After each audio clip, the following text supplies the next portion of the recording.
All right, we are up and running. And we better get more than 6 people in here.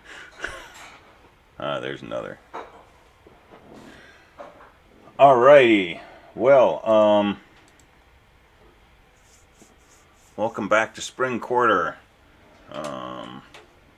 For many of you, this is your last quarter at Clark, which is very exciting. So onward and upward to university level classes for many of you. So that's great. So yeah, welcome back. If you got a break, hope it was a good one, and hopefully you're all energized and recharged and ready to roll with advanced data structures in Java. So CSE223, which is where we are right now. So let me start with the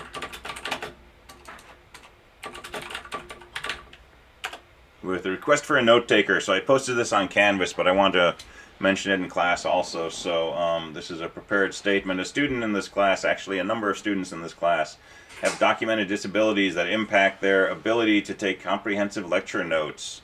And so we are requesting that someone, preferably 2 of you, volunteer to share notes. And so if anybody in here is willing to be a volunteer note taker, send me an email. And I will I'll respond with information about how to register with the Disability Support Services Office, DSS, to be a volunteer note taker. As I mentioned in the past when we've done this, taking notes is a vital part of taking a class. You really want to be taking notes during class while we're going through the material, and then after class digest those notes into a more concise form to capture the critical ideas from the lecture, and then use those notes as you're working on your programming assignments, your daily programs, and so on, and then rewrite those notes periodically to reduce them to just the stuff that you still need in written form. And then when you get to tests, you've got your note sheets with you, and you can use those to do your exams or further programming assignments and so on. So you really want to be taking notes in here anyway, and if you want to share those with other students, that would be greatly appreciated. So that's my call out for a volunteer note taker or 2.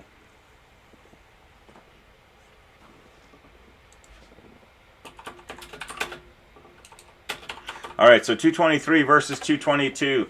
CSE 222 was data structures in C. And the main ideas there were we were developing and in most cases learning some of these data structures like linked lists, trees, and so on. First exposure to those. And we were developing code to implement those structures. We wrote C code to create linked lists by defining a structure node and envisioning a sentinel node and hooking up linkers from one node to another and so on and so forth. CSE 223 goes further in the world of data structures, so we'll go into some deeper structures. We're going to be working in Java, which is an object-oriented language, and we're going to be using a lot of structures that are provided for us. So we'll use a linked list package, for example, in programming assignment 1 to implement stacks and queues. And we'll use a hash table class that's provided for us to do something else in programming assignment 2 and so on. So we'll be using data structures to do more powerful programs in this class, whereas in the previous class we were sort of learning the data structures themselves. So so this will probably feel more like we're developing real programs, right? Programs you can actually tell, somebody about at a family get together. What are you doing in class? Oh, I implemented a binary search tree. It's like, what is that? As opposed to in this class where it's like, oh, I made a tic-tac-toe game, and people can say, oh, that's cool. So it's more applied in some sense. All right, let me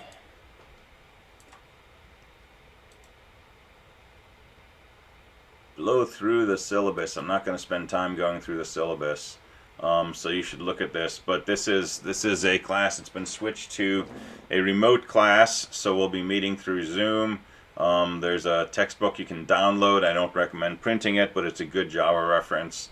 But you can also use Oracle's Java documentation online. That's what we'll mostly use in lecture. You can read through the course outcomes on your own. Grading, programming assignments, 40%, majority of your grade. I will not be counting attendance. I will be noting attendance, but I'm not going to count it in your grade until further notice. That could change. But right now the plan is not to count attendance. Quizzes and ODPs, 10%, service learning project, 10%, midterm and final, 15 and 25%, respectively. Course policies, support services, accommodations, college-wide policies, student support, and so on, same as always. You can click through to get more details on that.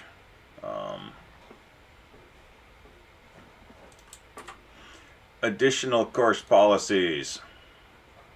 This is the stuff specific to this section in this offering. So it's a remote class. I expect students to come to class. Every class meeting on time, stay the whole time. Okay? Don't try to do the class through the recorded videos. It will not work. Keep your microphones muted. Go ahead. I'm expected to for and yet I'm expected to for both physics and calculus. Yeah. Stupid. Yeah. I like this remote stuff much better than pre-recorded.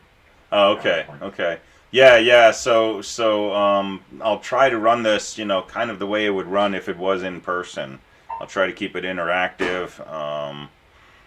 So it will be, close to an in-person class experience, except that we've got, Zoom in between us. As such, if you want to use your cameras, I encourage that. I'm not going to require you to put your cameras on, but I think it feels more like a classroom experience if you can see other students and so on and so forth. So cameras are optional. Microphones, again, if you want to ask questions, just go ahead and open up your mic and ask, or use the chat window. So office hours are posted on engrcs.com. It's basically Tuesday, Thursday, Friday mornings. There's a Discord server, just like in previous sections. It's still unmoderated, so play nicely. I assume that you know how to program at this point in terms of, if statements, loops, ideas of functions, things like that. But I do not expect any experience in Java yet. So we're going to learn Java today. By the time we get to 11 o'clock, you will know Java. Enough to be writing some code in it. We're going to go through your first ODP today. We're going to go through the first programming assignment today. The first ODP is due Wednesday. The first programming assignment is due Friday, which means that next time we meet in 2 days, we're going to be talking about your second programming assignment, which will be due a week from Friday. So we're hitting the ground at full speed. Only late work possibilities are for the programming assignments themselves, and you have a total of 4 slip days for the whole quarter, so same as last time. If you're a minute late on turning in an assignment, you can use a slip day for it, and the slip day works for the whole 24-hour period. So 1 minute late, 23.5 hours late, same thing, 1 slip day.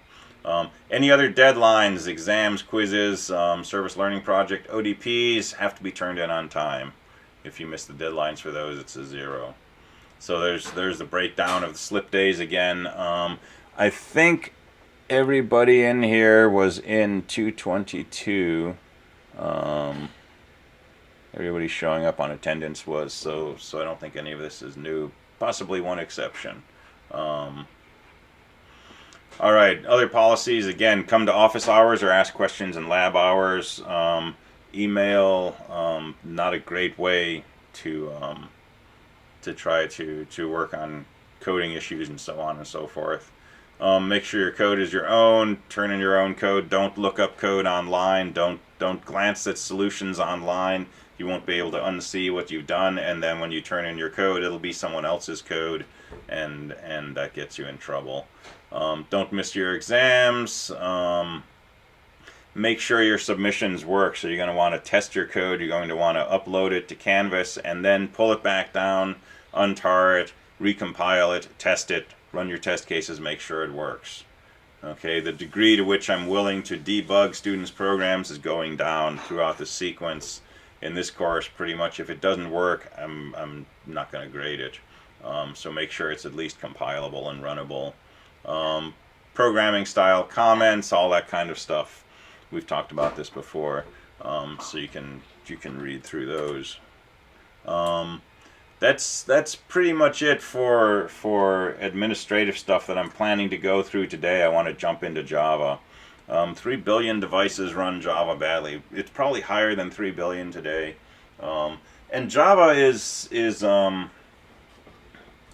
interesting language. So Java is very C-like. Its syntax looks a lot like C. And a lot of the concepts of C carry over, but Java is what we call object-oriented. And so it's going to be a very different mindset when it comes to designing our code and even designing our algorithms. So an object-oriented mindset. Objects and classes are in this category of things that, you know, I can give you 100 definitions, I can give you a bunch of examples, but until you start working with these and using classes and objects, and then eventually writing classes and objects on your own, no definition is really going to convey the essence of what object-oriented programming is. You've got to get in there and start working with it. And this is part of why we're you know, writing code today, turning in code Wednesday, turning in code Friday. You got to get in there and start getting your hands dirty right now.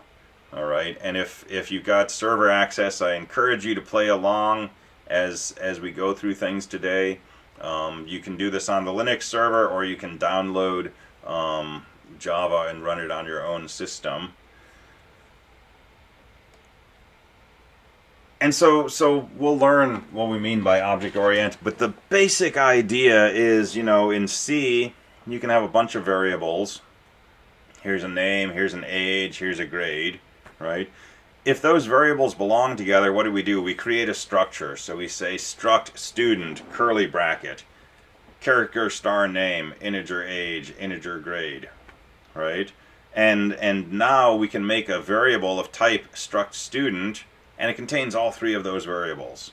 So we can take data and we can glom it together and say, here's a glommed together thing of data, and it has all these little pieces inside we can take apart. And so we did this, you know, with data structures. For example, when we made a linked list, we wanted a node that contained a piece of data, and maybe a pointer to a node that comes after it, and maybe a pointer to a node that comes behind it, right? And we want those things to be logically one thing that we call a node. Well, when we get to objects, we're also tying code into this thing. So we're going to have pieces of data, but we're also going to have pieces of code that manipulate that data. And so when we make a structure called a node, that's part of a linked list, inside the definition of that node, we might also include something for adding something to a list. Initializing a list, deleting from a list, searching a list, printing a list, and so on. So an object is really code and data all glommed together into one thing.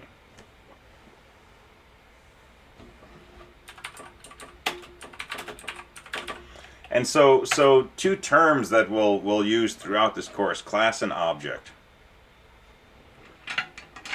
And let me try to use an analogy from C. Yeah, question? Yeah. So I was gonna say, you're saying objects aren't considered like, is there a kind of structure where they can contain like a group of something, but and you say it includes code with it, Mm-hmm. Can you give an example of like what would the code do exactly? We'll get to that. I'm not ready to do an example of that yet, but I do want to differentiate class and object, because they mean very different things, but they're related to something in C. So in C, for example, we can say, struct node,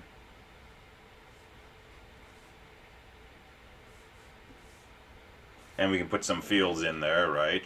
And then at some point we could say something like struct node sentinel,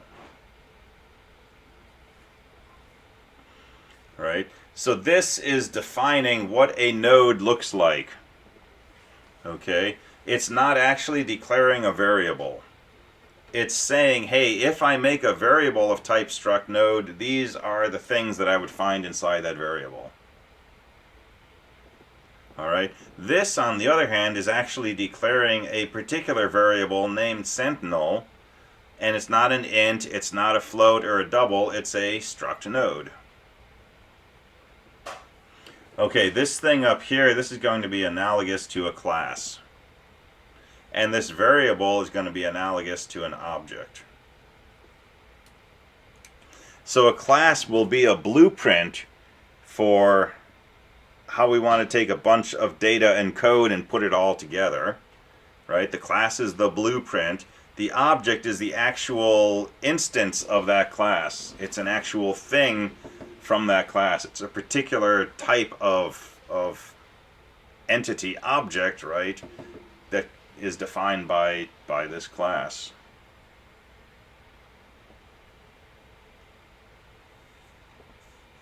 All right, so this will become more clear from context as we use these terms over the next 10 weeks. But that's your first foray into it, right? The class is the blueprint.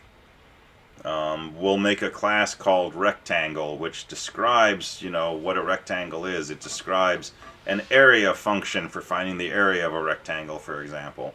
But we'll create actual rectangles by saying, class rectangle, I want something called, R, and R will be a rectangle. So we'll use these terms. You can come back to this and keep thinking about it as we develop. All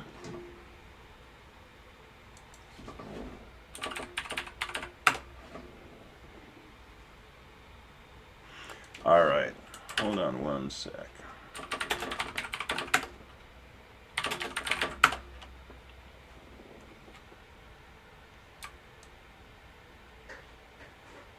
All right, I see one person in chat who is not in 222. Yes. All right. It's not last quarter. Right. Thank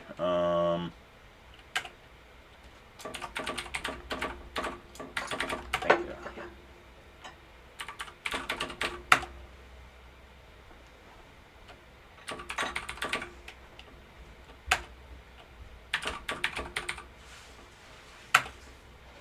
All right. So you have a login on the Linux server right now. Your username is your first initial followed by your last name, and the server is linux.engrcs.com. And so for me, my first name is Nick, so my first initial is N, my last name is Macias. So my username would be N Macias.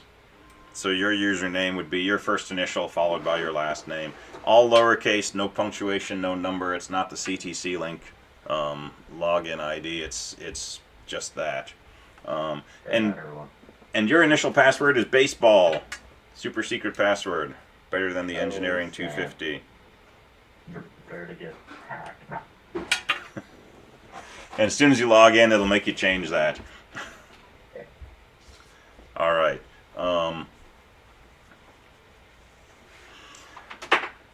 Cool. So questions so far?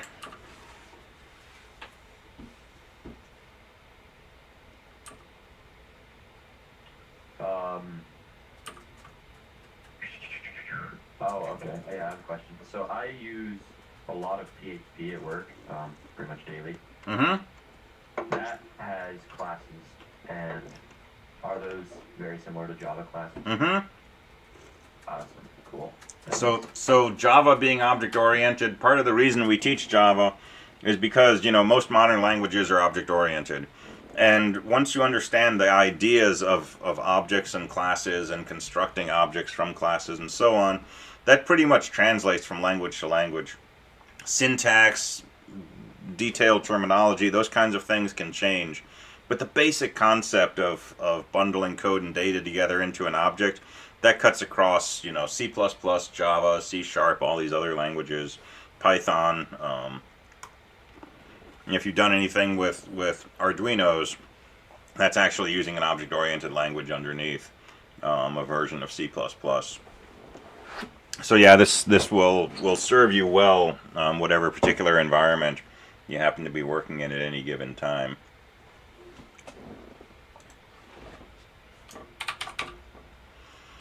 All right, let's talk about ODPs. So your first ODP is up already. So I'm going to log into the server, and we're going to do our first ODP together. And so this is like a hello world, basically. So you can, if you're running Windows, you can use PuTTY to connect to the server. If you're on OS X or Linux, you can use SSH. If you use WSL on Windows, you can use SSH. So I'm just going to SSH into nick@linux.engrcs.com. It should be nmacias, but I didn't want to have to type that for the rest of my life. So my username is different. It's just Nick. And it will ask you for a password. And if it's your first time logging in, you'll have to type in the old password, new password twice, all of that. And let me know if you run into issues with that. Alright, so ODPs are posted in Canvas. And I like that better. That was the one thing I didn't like, having it be on the server. well, the README will be on the server, but the fact that there's an ODP will be Sad. posted in Canvas. Do you think if there's any way you could post them in Canvas instead? No, Because that was the one thing. No? you got to be on the server anyway to do them, right? Right, but I like being able to code them while also looking at the assignment directions and not have to have multiple, terminal windows open. But you'd It's need the one thing that bugged me the most. But you'd need a browser window open anyway, wouldn't you? Yeah, but I like when I code, I normally keep a browser window on one screen and then a terminal window on the other screen. Mm-hmm. And so I use my browser. Yeah, I could. Yeah, you could just open two terminal windows. I know there's solutions. I don't know. I don't like having two terminal windows. Also, GitBash doesn't allow you to do that, snazzy. Okay, it does allow you to do that, but... So yeah, you can do that. Okay. Or, just copy and paste it into Notepad or something and open that up. Yeah, okay. The only inconvenience to me of putting it on Canvas is if I need to change it, I need to change not only the README, but then I need to change it in two Canvas shells, because then my shells aren't merged, and Canvas always slows you down when you have to work with it, or at least slows me down. Alright, so ODP is due Wednesday morning at 8 a.m.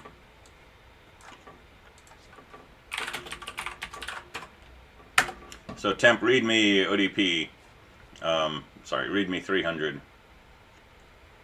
So this is your warm up. This is your hello world for Java.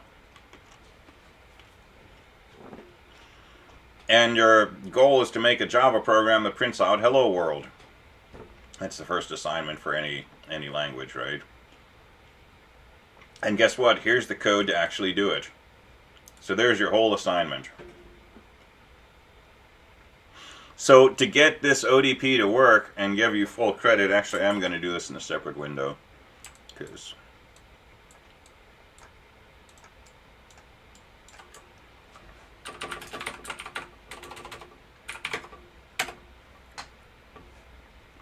All right, so you're going to want to make a file called mymain.java, and you're going to want to put this code inside. And then you have to compile Java code by saying javac and the name of your file. And then you can execute your code by saying Java and the name of your file. And unlike C, there are specific things we have to do in Java. Some of them are mandatory. Some of them are optional, but effectively mandatory. For example, your file name has to end with .java. C, it doesn't matter. I could call my C file, .haha, and as long as I say .haha when I compile, I can still compile. But Java, my file name has got to end with .java, and I've got to specify that when I say javac. When I execute, I have to say the name of my file without an extension. If I say .anything else here, it won't work. So some of that is particularly required. Some of it, like the fact that this starts with an uppercase letter, is not technically required, but if you make a class that starts with a lowercase letter, you will be shunned by your coworkers and friends, right? We don't do this. There's nothing in the spec that says this has to be an uppercase class name, but it's really got to be. If you write classes that start with lowercase names, people will give you disapproving looks. Sorry, go ahead. I was saying I'm one of those shunners. It really makes a difference, because if you're constantly, it's like driving on the right side of the road in the US. You can drive on the left side of the road, your car still works the same, right? But bad things will happen because everybody expects you to be driving on the right side in the US, right? Same thing with using uppercase names to begin your classes. If you don't do that, bad things will happen. All right, so let's do our first ODP. Yeah. So Nick, you're confusing me. Okay. So start. Okay. Go ahead. Never mind. I just processed it. It's fine. Okay. All right. So let's make our main program. Well, Pedro, I can't seem to access it for some reason, or I don't know if it exists. So maybe I'm doing something wrong. Can you show me how I actually would get to it? Get to what? The README. I said more/temp/readme-300. Oh, I think I forget the more part. You can do more or cat. More will show it to me one page at a time, and I can use the space bar to go on. Okay. And cat will just throw it all out in one screen. All right, so let's make our main program, mymain.java. So I'm just going to VI that. I'm sitting in my home directory. You can make, a subdirectory for 223 or whatever. And you might want to type this in, because you're going to type this about 1,000,000 times in the next 10 weeks. But I'm just going to copy and paste it, because I'm being lazy this morning.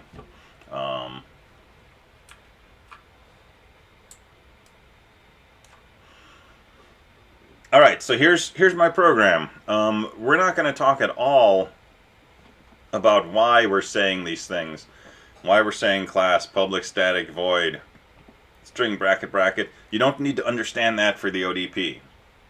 So for this first part, we're just gonna type this blindly, right? It's just like say these magic words and things will happen. So here's our program, and I'm gonna save that. And so here's my main.java, right? And then after creating your mymain program, compile it by saying javac mymain.java. And if you do that, it should come back silently, right? Like all things Unix, if it works, it doesn't say anything. It only talks to you if something goes wrong.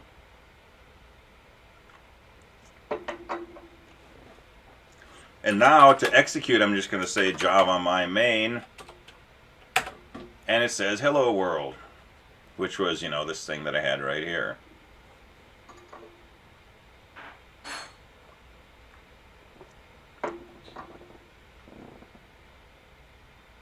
All right, when you're correct, you can go ahead and assess your program, and you assess like this.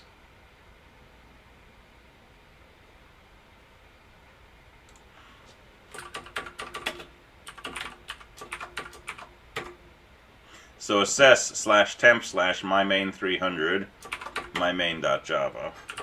And you have to do this from the same directory that you did your javac in. So go ahead and do your assess command, do the G command to grade. There's your 10 out of 10, you're done. ODP is finished.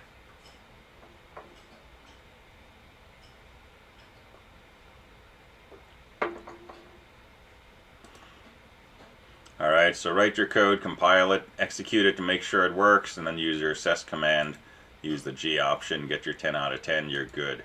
Done until Wednesday.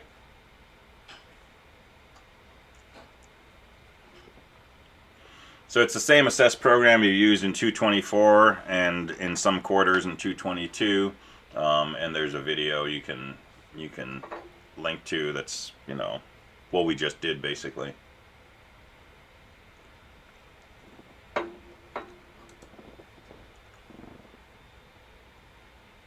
When you compile Java programs, are you compiling them to machine code? No, so this is a good question. What does javac do? When I was first doing this, I was expecting some sort of executable program like with C, but it wasn't. It was different.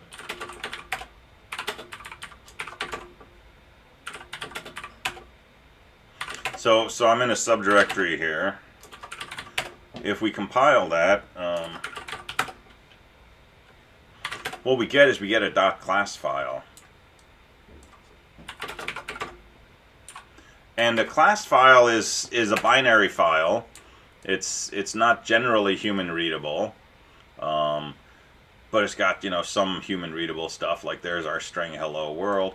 But this is binary, and so this is stuff called byte code. And the deal is the following.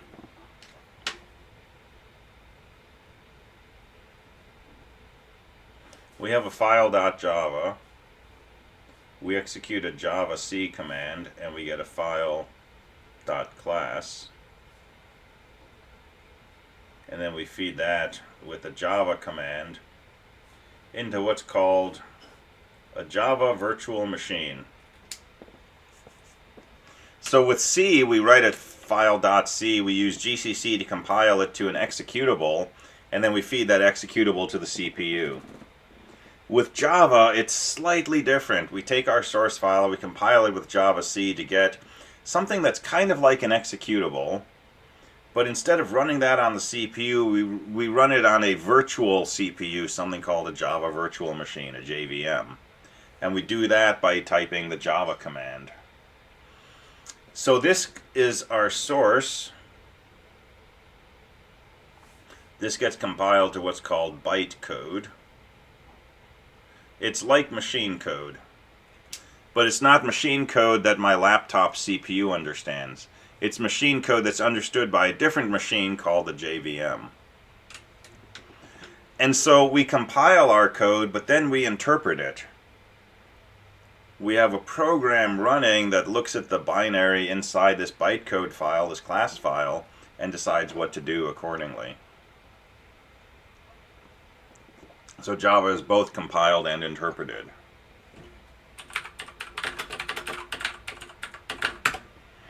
Compiling is nice because it makes things fast. We can have source code with, you know, thousands of lines of comments in it and long variable names and things like that. That takes a lot to process. So when we compile, we get rid of all of that and we just turn it into a machine ingestible format, this binary code, this stuff that you and I don't understand, but the machine just eats, right? It's like pre-digested. But then instead of having that be something that runs on an x86 architecture, or an AMD 64 architecture, or an ARM processor, or, you know, a Commodore 64 CPU or whatever, we have it run on this virtual machine. And there are versions of this virtual machine that run on x86, AMD 64, ARM, Commodore 64, all of these different platforms, right? So this gives us portability. I can take the same Java code that runs on my laptop, I can run it on a Raspberry Pi. Totally different CPU, but the same Java virtual machine, right? The JVM running on a Raspberry Pi will do the same thing with this binary code that a JVM on my laptop will do.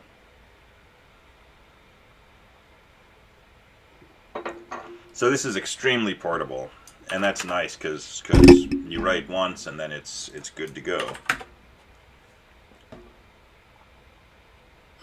It's not exactly the same as just-in-time compiling. So just-in-time compiling is the idea of usually what it means is actually compiling your source code into something that runs on the underlying hardware, and that can be done as your code is executing.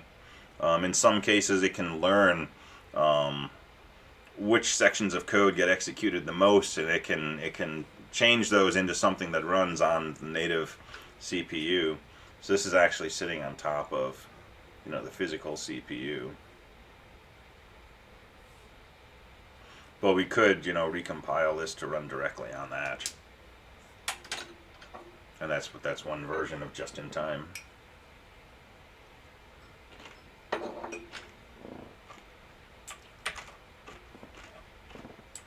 All right. So that's all you need for your ODP. All right. I have a question. Yeah. So I noticed that when I was gonna name my Java file ODP 300 just to kind of organization reasons. But apparently the name of the file does matter. Mm-hmm. You have to call it my main. Can you explain why is that?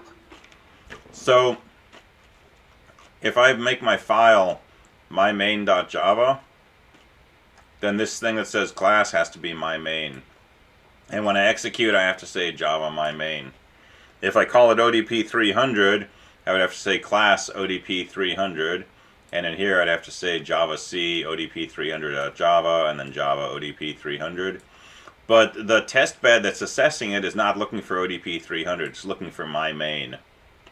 And so this will work when you run it interactively, but the assessment won't give you credit for it. So the names of the files are critical in Java. Again, in C, we could call our executable anything that we want, anything.c, and it will still run. But in Java, the name of the class that we're making my main has to be the same as the name of the file. So that's in the column of, super duper picky.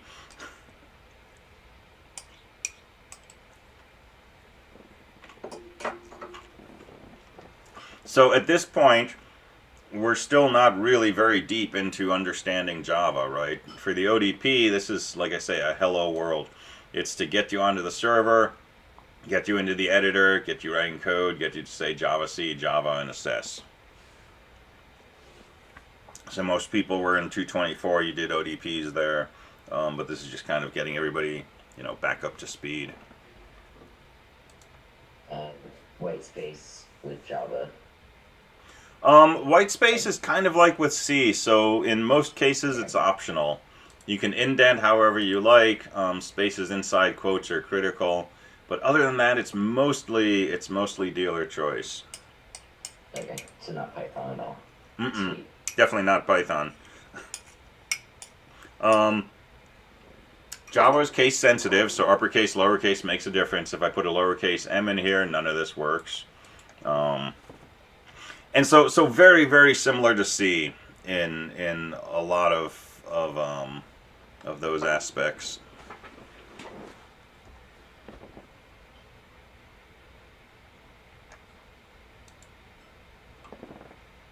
All right, other questions? Like includes or nothing like that. Just that's it.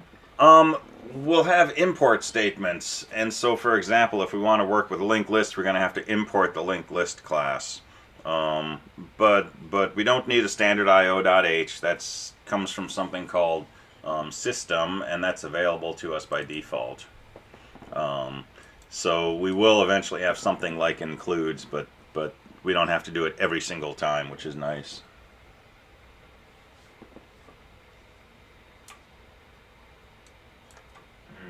Got a 0 to 10. So make sure phrase here is exactly like this. I didn't compile it. Oh, okay.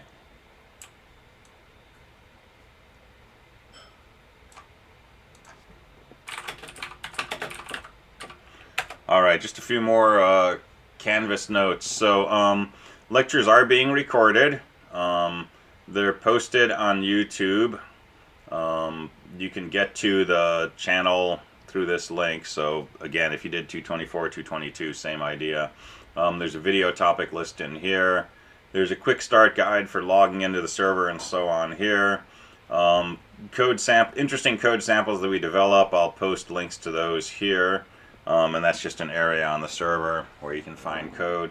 In addition to the textbook, Java documentation. So I strongly recommend Oracle's documentation. We're going to be working Java version 8. It's an old version. It's very stable. And the documentation that I pull up throughout lecture will be from Oracle's documentation pages. So this is kind of the gold standard for everything you want to know about Java. In terms of, I've got a string, how do I figure out how long that string is? How do I change it from lowercase to uppercase, right? Everything about every class we work with will be in this documentation. But we'll have to learn a little bit more to be able to make good use of that. Couple of links. Sorry. Yeah, go ahead. Can you go back to that Java ODP thing for a second? I was initializing my Git repo, and so we just need to compile it, and then say Java my main. When I compiled it, gave me this .class file. That's correct, yeah. Okay. That's your compiled version, basically.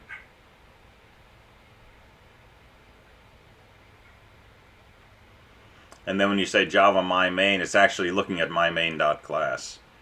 But you can't say .class so here. It made the first letter a lowercase, which is interesting.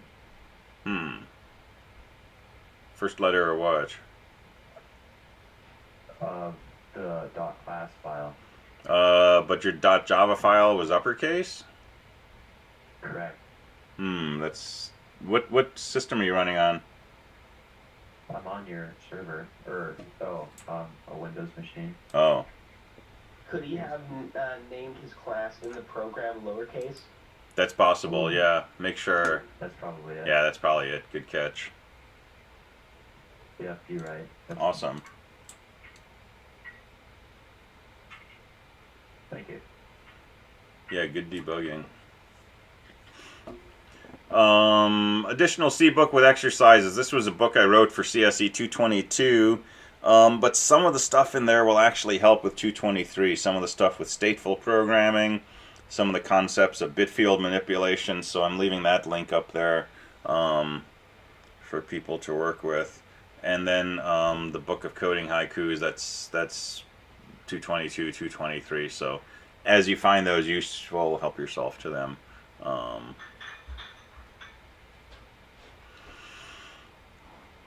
All right. ODPs will be listed here. Quizzes. I just gave these all due dates of May 31st. I don't know how many more quizzes I'm going to put on there. I'm going to try to put some more on. But do these, as you feel able to. You can do them as many times as you like until you get full credit. But don't forget about them and just leave them till June when it's too late. And then service learning projects. So if you weren't in 222, send me an email or come by office, talk to me about service learning project. So you want to be continuing the work that you've been doing on this. There's a final upload, which is not a one-page poster. This is a full document. Typically, 20 pages plus. So make sure you look through here, ask questions about it. And then the presentation will be across all the final year classes for engineering and computer science. That'll be on Tuesday, June 7th, 3 to 5 p.m. And I believe that will be a Zoom presentation as well. One midterm, one final exam. Which brings us to programming assignments. Yeah, go ahead. So you said about the page, you said something about 6 pages. What that, is that like, can you give us more detail about the... Yeah, it's all in here.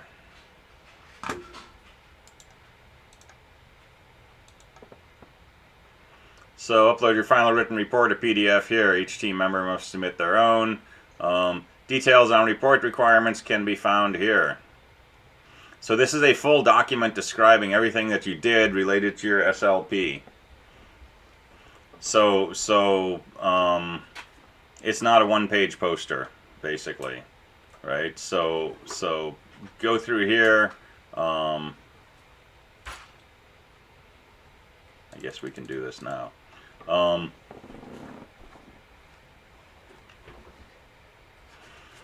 This is a formal technical report describing your project, your progress, the solution you came up with, all other relevant details. Create and submit a document which completely explains your project, including an overview of the project, a list of the goals of the project, the scope of your work, competitive analysis, research findings, other solutions, and so on, deliverables, etc. Right? Describe your solution in sufficient detail that another student could recreate your work from the report. Right? So this is the document that you know, somebody wants to implement your solution. You could hand them this document, they could do that from what you've written. So don't assume that the person knows what you're working on, that they've come to your presentations or your talks or anything like that. This is a written document that describes everything that you've done. I get 50-page reports from people sometimes on this. I mean, this is everything, right?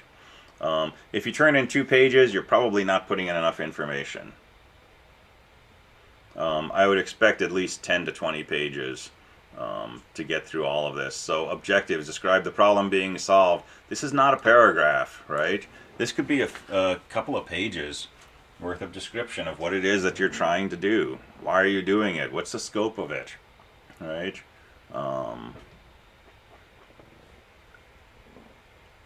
Alternative solutions. How do other people solve this problem? What's out there right now? What are the pros and cons of what other people are doing versus what you're doing? Why are you trying to do something different? And then the solution specification, which is probably the bulk of it. So, you know, system diagrams, block diagrams, design, code, experiments that you did, setbacks that you encountered, how you got around those setbacks, right? Verification, test plans, future enhancements, lessons learned, all of this stuff, right?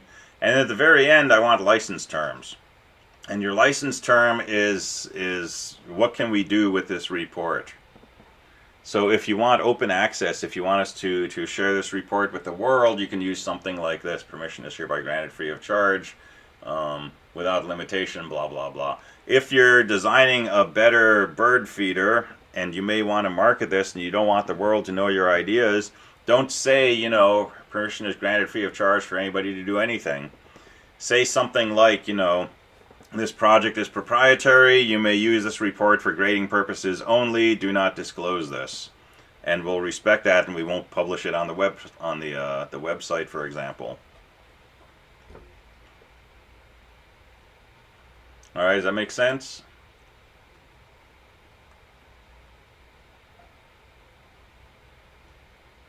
Yeah.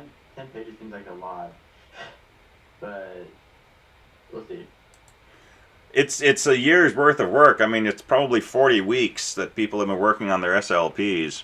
I mean, if you wrote 1 paragraph per week, that's a long report. So it's not, you know, you have to figure out how to get up to 10 pages or 20 pages or something. But the main thing is, usually I get reports that are good, or I get, you know, 1 or 2 pages. Where people said objective, to make a video game, you know, progress, didn't get much done in winter but finished it in spring. That's not a technical report, right? That's like an outline for a technical report, maybe. So you know, enough detail so that somebody completely understands everything you did. Yeah, pages will add up quickly.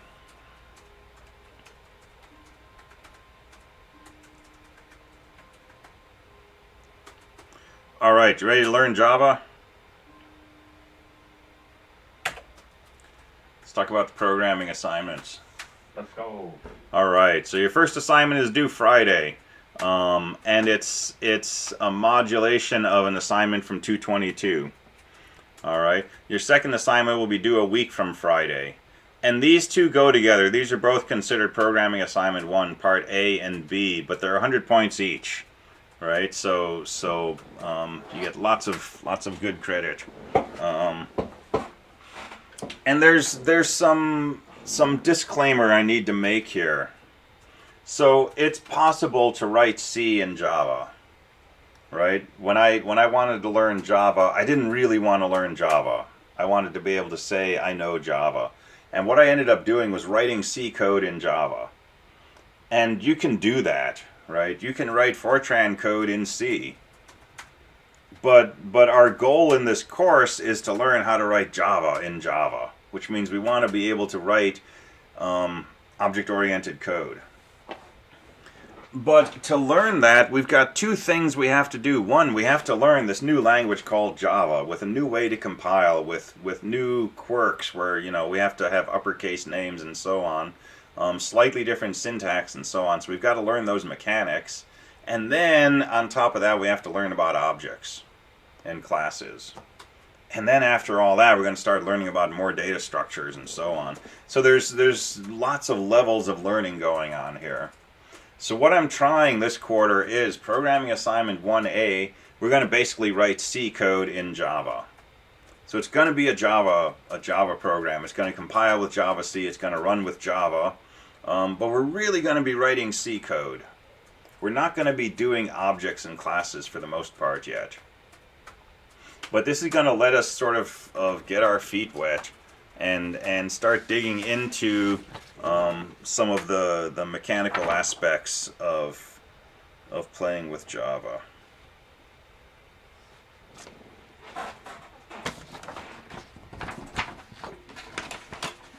So let's dig into this as I dig around on my desk. There we go. All right, and I'm not going to go through Canvas because Canvas, you know.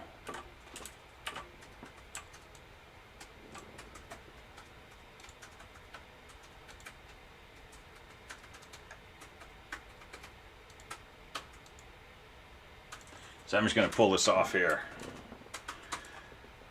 All right, programming assignment 1. So this is going to be like our second assignment from 222, which was stacks and queues. So data structures that we're familiar with, that we've been working with, you know, for several weeks, and a pretty rudimentary user interface. And I have a rehash of that in this assignment, so we'll see what that looks like. But basically, so this is an opportunity to recode a C assignment in Java. And so it's an introduction to Java, and we want to eventually learn to actually write in Java, but this assignment we're probably going to be writing in C. So we're not going to be using classes and objects the way that we should in Java. We're just going to try to use the syntax of this new language, the framework of this new language, to rewrite the C code from an old 222 assignment. But then in part B, which comes after part A, then we're going to switch our code over and actually use classes and objects. So this is all sort of one big two-week long project, but the first part is due on Friday, and then the second part's due a week later. All right, so you're going to do some basic I/O, get some information from the user, do some basic parsing, and use it to manipulate a stack and a queue. And the stack and the queue will be implemented using linked lists. All right, and so I'm going to give you a lot of syntax today, just like with our first ODP. I told you to say public static void main parentheses, etc. Right? We're going to get a lot of syntax without necessarily understanding what it means, and that's okay for now. In part B, and as we move towards part B, we'll start spelling out what exactly these things are talking about. Why do we say public static void main? Why do we say class something curly bracket? But some of this we're just going to take as given for now, just so we can start writing code and working with some of these constructs. All right, and then in 1B we're going to modify the program and actually make some classes to do this the right way.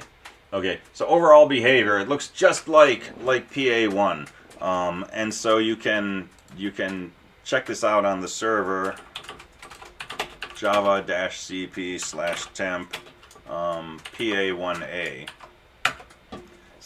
So this is what your program should do, and this should look familiar. You run it, and it gives you a welcome message, and now it lets you type in a series of commands. And your commands are the following. I can type a number, which will insert that into my stack or my queue. I can type an S, which says I want to go to stack mode and show me the contents of the stack. Q puts me in queue mode, shows me the queue. Enter removes the top of the stack or the head of the queue and prints it. X quits, anything else displays help. So I can look at my stack is empty. I can look at my queue is empty. If I go into stack mode and I put in a 1 and a 2 and a 3, now my stack looks like this. Top of the stack is the 3, that's the last thing I pushed. I can push in a 4, now the 4 is at the top of the stack. If I go to queue, my queue is empty. I can put in a 7, 8, 9, 10. And the queue is the first in, first out. So the 7 that I put in first, that's at the head of the queue. If I put in an 11, that'll go at the tail of the queue. So my stack looks like this, my queue looks like this. If I hit enter and I'm in queue mode, it removes the head of the queue. So this should remove the 7. There's my 7. And now my queue has an 8 at the head. If I hit enter, there's the 8, there's a 9, there's the 10. I got one thing left in my queue, which is the 11. If I go to my stack and I hit enter, I remove the top of the stack. That's the 4, the 3, the 2, the 1. Now my stack is empty. If I hit enter again, it says stack is empty. If I go to my queue, I can remove the last thing. If I try to remove something from an empty queue, my queue is empty. And if I say X, it just exits. Okay, that's the behavior of your program. So the same thing we did in 222. So 2 modes of operating, stack mode and queue mode, 4 legal commands. Exit, go to stack mode, go to queue mode, insert something. Hit enter to remove something, otherwise input a number.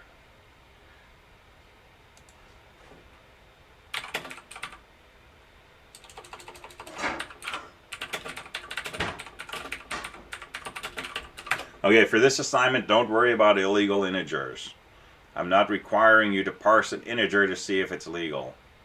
Okay, if the input is not one of these 4 commands, the input must be a legal integer, and you may assume this is so. If you don't listen to what I just said, you're going to waste a couple of days doing online research, typing in code, talking to people, getting advice from people at WSU on Discord and so on, to do something that I'm not asking you to do. So watch this. Type in a number, haha, error message, throw up on the screen, exit. That's totally okay for PA1A, right? You do not lose points for this. Because in PA1A, what can we assume? You may assume that the input is a legal integer if it's not one of these 4 commands. So don't try to parse integers to check their syntax. You're going to get into try-catch blocks and all kinds of stuff. Don't do that, okay? Just assume that if they don't type in an SQ, enter, or X, that they're typing in an integer or a question mark. Question mark gets you help. Alright, so make life easier on yourself. Alright, assuming that they typed in an integer, if you're in stack mode, push it to the stack. If you're in insert mode, insert it at the tail of the queue.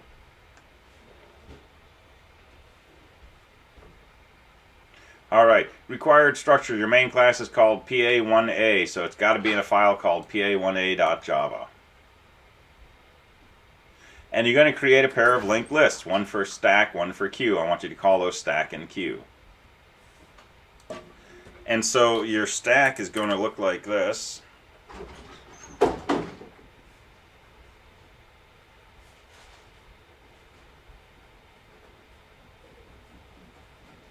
Right?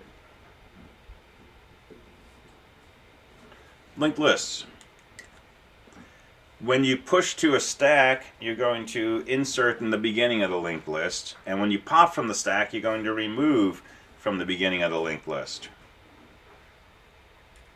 Right? Same structure that we used in 222. So the stack is one linked list, the queue is a second, totally separate linked list.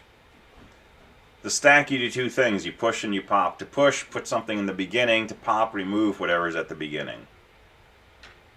For a queue, when you want to insert, let me make sure I don't change what I said.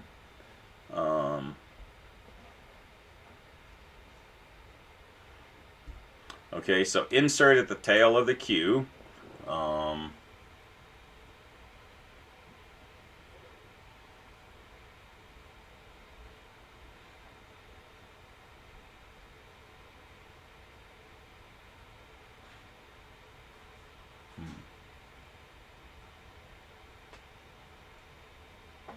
Okay. So put your tail down here. Put the head here. Put your top of stack here.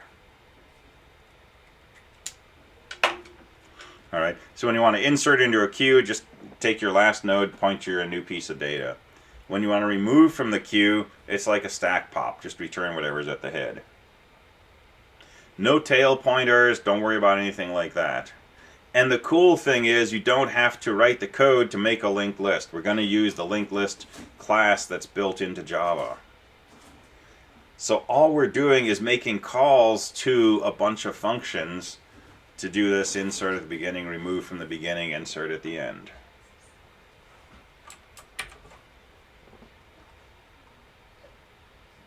Alright, so insert at the tail, remove from the head, push and pop from the head of the top of the stack.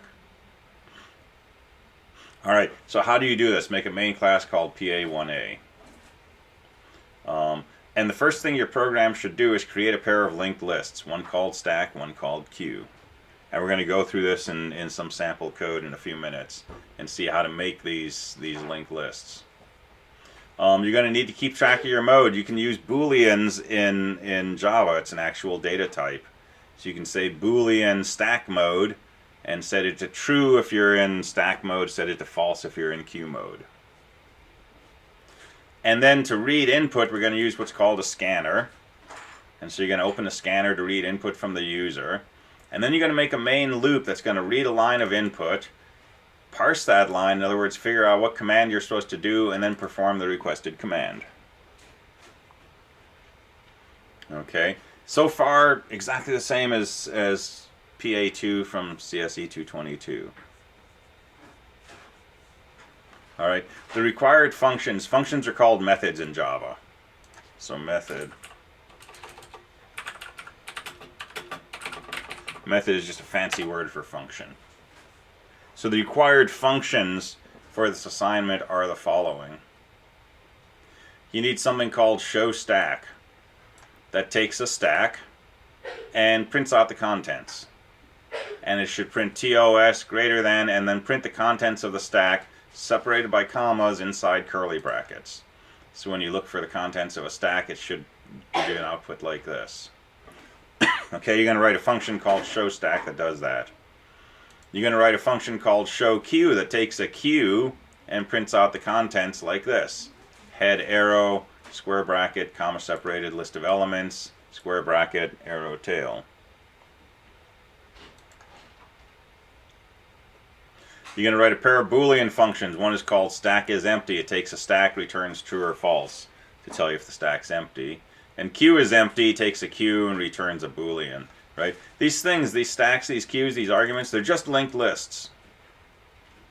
And we're going to see that we don't have to do any work to do this, or this, or this, or any of this. You're going to have to write very little code for PA1A. Because this stack, this queue, since they're already linked lists, they're going to have ways to see if they're empty, to print their contents, to pull something off the beginning, to add something to the end, and so on. So you're going to write, several functions, but each of these functions will probably be one line of code. So this is, I get tired of saying it, you get tired of hearing it. This is not something you can do at the last minute. If you're a fantastic programmer and you can crank out 1,000 lines of code an hour, you're not going to be able to do this in the last minute. because this is not 1,000 lines of code. This is like one line of code in each of these functions. But you got to understand what that one line of code is and how you put that inside this function and how you access this function. Right? It's the shift from procedural programming to object-oriented programming that we're working towards. That's what we're after in these first few assignments. And it's not just a matter of, oh, I can write code fast enough, I can get this done in an hour, right? It's understanding how this is being structured. And in this case, the main thing we're going to have to understand is this thing called a linked list, which is what we're going to play with next. Alright, so do stack pop takes a stack, returns an integer. That's the thing that it pops off the top of the stack. So it's the head of the linked list that gets removed. Do queue remove takes a queue, returns an integer. It removes the head of the queue. It's going to be exactly like stack pop, right? Stack push will put something into the beginning of the linked list. Queue insert will add something to the end of the linked list. Let me make a comment on comments in a minute. Maybe I need to make it now because I don't have it. I would like to see adequate commenting. I'm not going to give you a rubric for what constitutes adequate commenting. And for these functions, right, you've got 8 functions, I think, to write. I don't need a big, long, detailed block of comments in the beginning because this is kind of junk code. This is really a stepping stone to PA1B. So I'm not going to insist on having a comment block in the front of these. When we get to more complex classes and functions, you'll want to start doing more commenting on those. But I do want a block in the beginning with your name and the date and so on and so forth. But these will mostly be, like I say, one-liners. Alright, so your whole file is going to be a single, your whole submission is going to be a single file, pa1a.java. That's what I want you to upload through Canvas. And it should be set up to look for a .java file. And take that as the upload.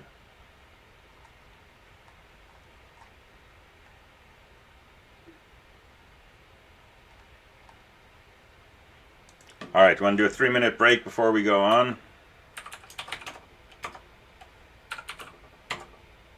So let's come back at 11:12. So we'll take like a 3-minute break. Okay, I'm not going to be stingy. We'll make it 5 minutes. All right, come back in about 5 minutes, and we'll dig into some sample code and write some more Java.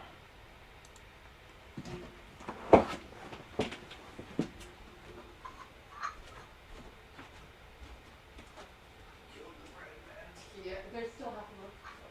Yeah. Mom's not gonna yes. Cause she's feeling sick for recording. Okay. Cause she's feeling sick.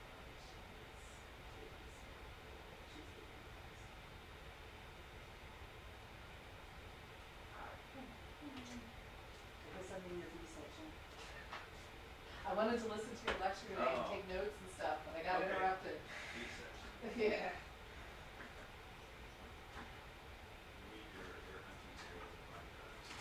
Yeah. We're in kind of a pickle right now. Yeah.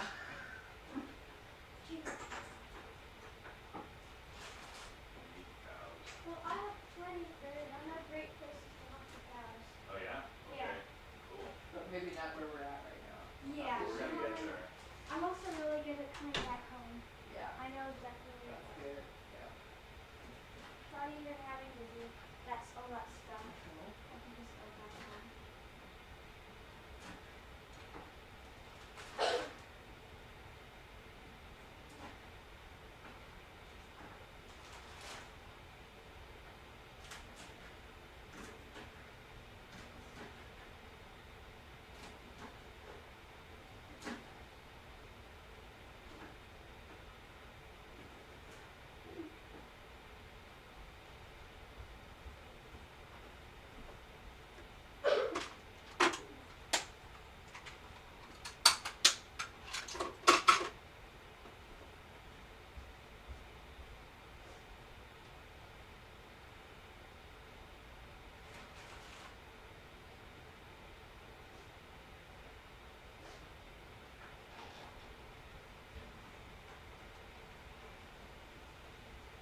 protein or are you doing pizza? I'll do broccoli. Okay.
Completely unrelated. Has anyone here seen the cool r/place on Reddit? It's extremely interesting. What? Say that again. r/place on Reddit. It's a very interesting thing. No. It's basically this huge canvas board where one person can place a pixel every 5 minutes, and there's like massive artworks and whatnot. It's really cool. Nice. That sounds cool. Real quick, does anyone remember how to delete a project on GitLab? If you're on the website, you can go to settings and go down to advanced and go all the way to the bottom. Yeah. And they make you like type the name in exactly or something.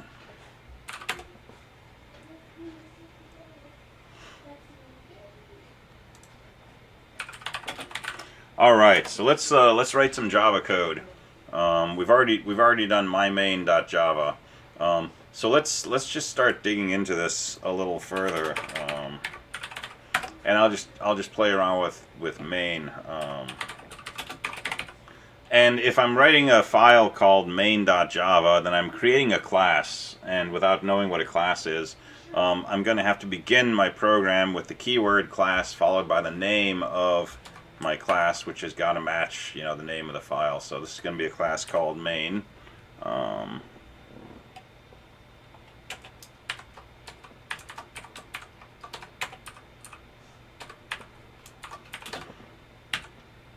And our main program, whatever our class is called, our main program always has to be called main.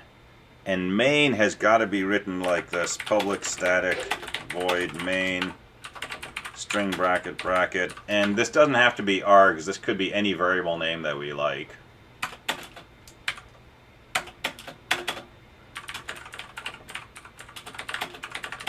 And then we can put our code in here.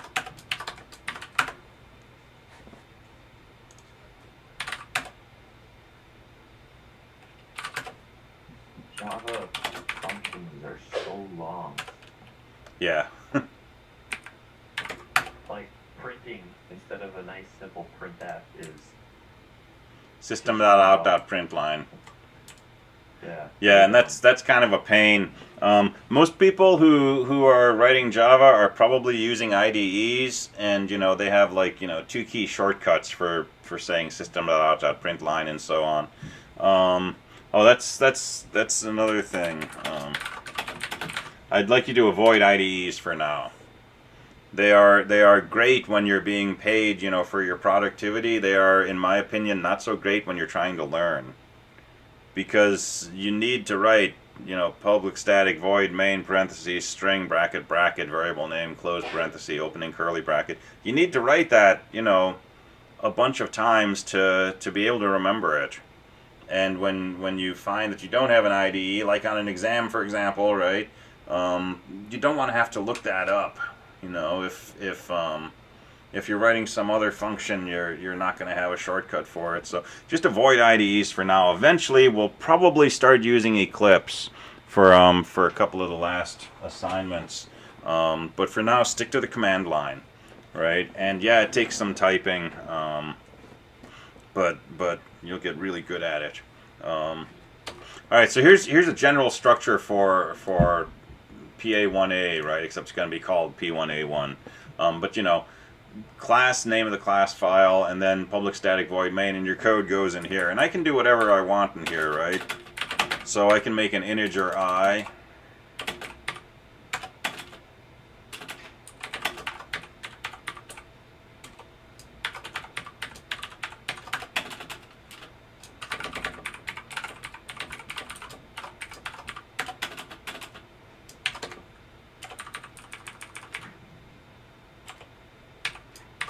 Right, so here's a simple for loop that goes from 0 to 10 and just prints out the value of I. So I can compile that, I can run it, and there's my output, 0 through 9. Right, and I didn't have to look up my Java reference, I didn't have to go through the textbook or anything like that, because this is C, right? Curly brackets are C. Print statement, that's goofy, you know, but it's not bad. And if I wanted to print out I squared, right, there's a table of the squares of the integers from 0 through 9. So you know how to program in C. You already know a lot of how to write programs in Java, how you can write programs in Java.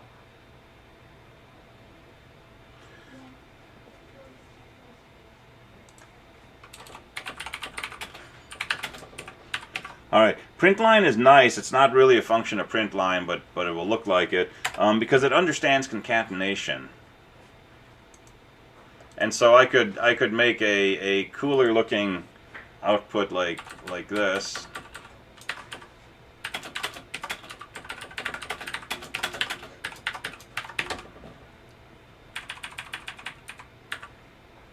Swap my D and my S. So I could print out, you know, I squared is, and print out I times I.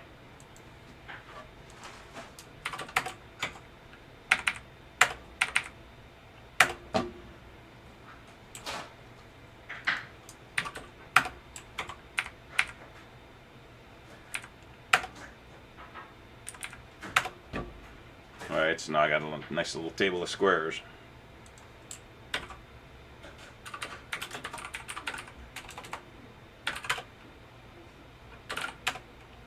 Ooh, lots of people on the server. That's awesome.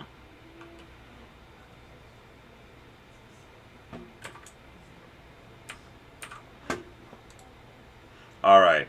So this is fine with everybody, right? This is C. The plus is concatenation. The plus is concatenation. All right. And I is an integer, but since I'm trying to concatenate it, Java is automatically turning it into a string for me. So this is a string, this is another string, this is another string.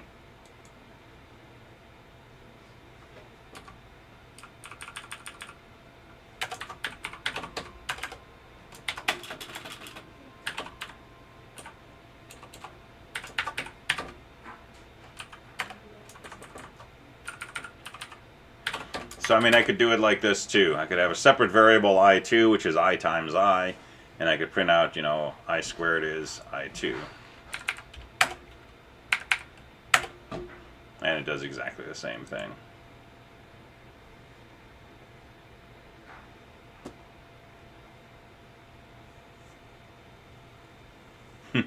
Yeah.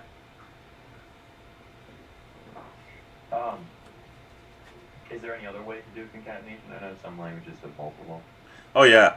So one thing about Java is there's about 900 million ways to do everything, or to do anything.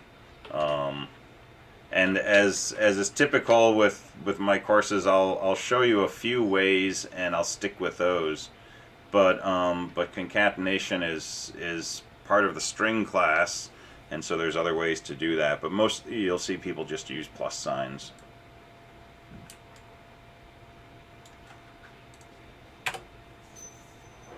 All right, so user input. So we're going to need to get information from the user, and that takes some extra doing. So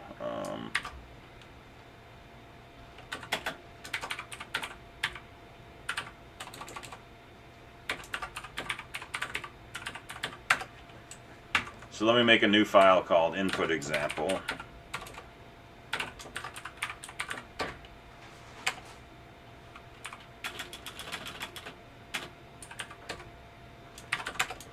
Alright, so we're going to input using a built-in class called scanner. It's actually an uppercase S. And if we look at the Java documentation for this, this is what all the Java documentation looks like. So class scanner, that's the name of it. This tells us that a scanner is an object. We'll play around with that another day. There's some wordage up here that tells you about the class, but you know, a simple text scanner which can parse primitive types and strings using regular expressions, the A for regular expressions. This is basically a way we can get input from the user. And so there's description up here, and then there's ways we can create scanners, and there's functions we can call inside a scanner. And you know, this is tons of documentation, and all of this is based on the fact that a scanner comes from other things, but we're not going to worry about any of that. I'm going to show you the 3 or 4 things you need to know to use a scanner to read input from the user. So the first is you need an import statement, which looks like this.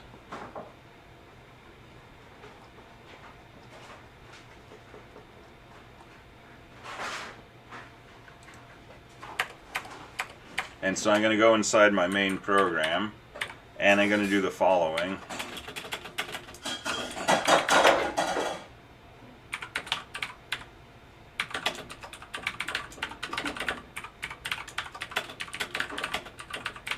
So I'm going to make this following statement: scanner myscan equals new scanner parentheses system.in. Again, our goal on P1 A is not so much to learn about objects and classes as it is to just write some C code that does PA1 for us. So pretty soon, right, like starting Wednesday probably, we'll dig into more of what's going on here. But for now, all you need to know is that I'm creating an object called myscan that I can use to read standard in.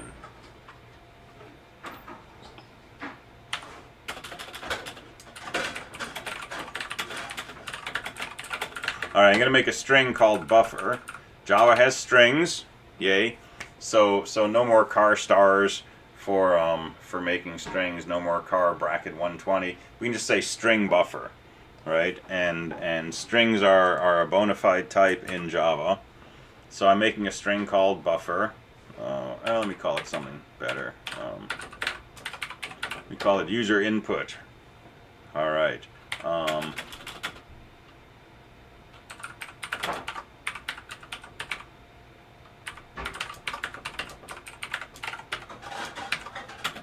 No more mysterious EOFs or things like that. I can run a piece of code called hasNextLine that is part of this myscan object. Okay, so here's our first look at, you know, using part of an object that's not data but code. So think about C, right? You make a structure called student and it has a field called name. And if you want to access that name for a particular student, you can say, you know, student variable dot name. And if you wanted to access the age of a student in a variable called, you know, this record, you would say this record dot age. Well, myscan is an object of type scanner, and I'm saying myscan dot, but the thing that I'm accessing is hasNextLine paren. It's a function. So I've created an object called myscan, which is an object of type scanner, and I said I want to scan from standard in. That's what system.in is. And now I want to call this hasNextLine method function, right, for that scanner. Well, what does hasNextLine do? If you look at the documentation and you go down into your method summary, hasNextLine returns true if there's another line of input of this scanner. And I can click through this and get, more detail on that. The method may block while waiting for input. The scanner does not advance past any input. So what does hasNextLine do? It's basically saying, hey, is there any input available from system.in? If something goes wrong, if this input stream closes, like, the person hits Control D, this will return false. But under normal situations, this will hang out inside this function call until the person hits the enter key. And then this function will return true and say, yep, there's another line of input available.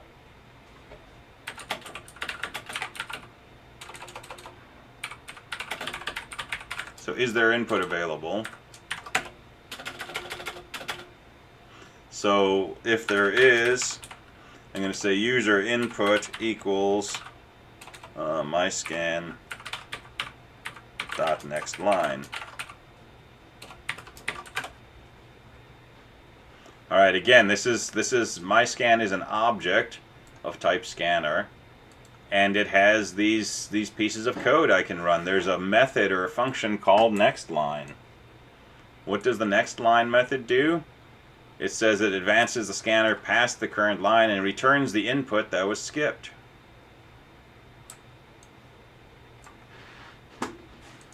So this right here is going to say, see if there's any input available. If there is, let's read that input and stick it in this variable called user input.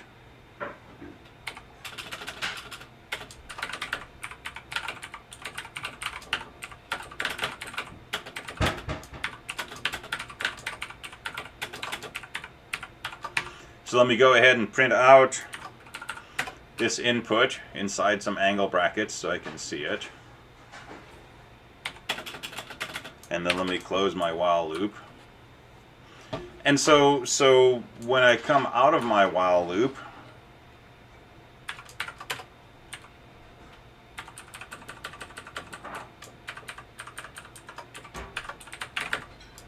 I'll just say goodbye. And that's the end of my main program.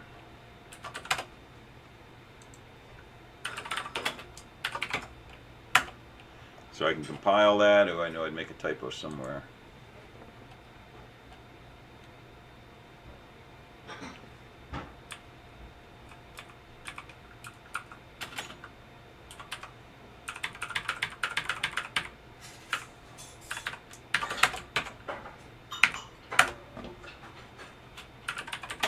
Alright, so let's go ahead and run this. So it's just hanging out there waiting for stuff to happen. I can say hello there with a typo and it says input is hello there. I can say haha, there's my input. I can just hit an enter key and it tells me my input is, just an empty line. I can hit a few spaces and my input looks like that.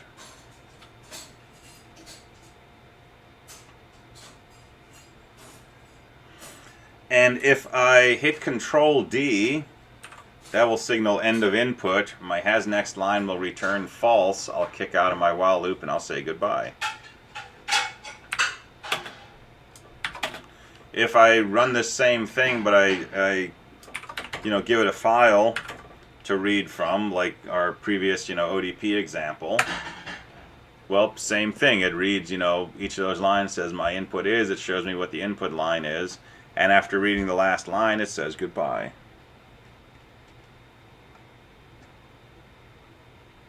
We will learn about public static void eventually.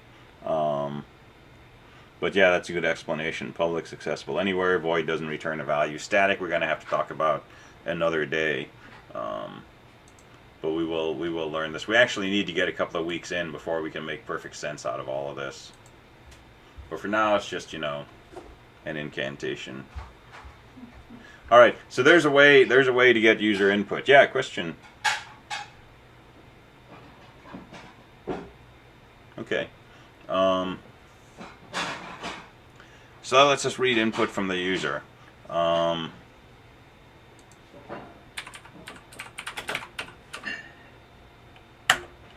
next thing we're going to have to do is we're going to have to parse integers. because this input that we get from next line is always, what is it? It's a string. And if I do something like this,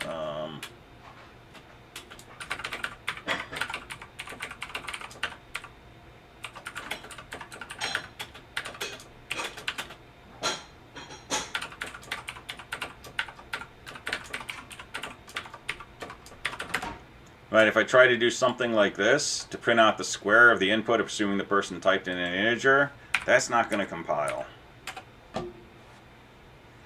Right, and it's going to tell me this is a bad operator bad operand for the operator star. Right, I'm trying to do a binary operation asterisk, which is multiplication, and it's telling me the first and second things that I'm multiplying are strings, and those are bad operands for a star. It's so awesome it tells you the types. I know, right? C and like JavaScript and all sorts of things. You can't multiply these things. And that's all. You're like, okay, well, Yeah. I spent 10 minutes figuring out where this got turned into something else. Exactly. So yeah, Java's pretty good with letting you know what's going on. So we've got a problem at line 12. We're trying to multiply strings, and multiplying strings is not a thing to do. So we need to convert these strings into integers. And as I said, we're not going to worry about what happens if it's not a valid integer. What if they try to take the square of ha? We're just going to throw up and exit. But if they type in a number like 12, we'd like to print out 144. All right. So here's how we do this. We're going to use a different class called an integer. And so integer is a built-in class. It's always available in Java. And it has a method called parseInt. And parseInt will take a string and return an integer. And it parses the string argument as a signed decimal number. And I can do an unsigned parseInt. I can also pass in a radix if I wanted to parse hexadecimal or binary or something like that. But we're just going to use plain old parseInt. And so this is going to look like this.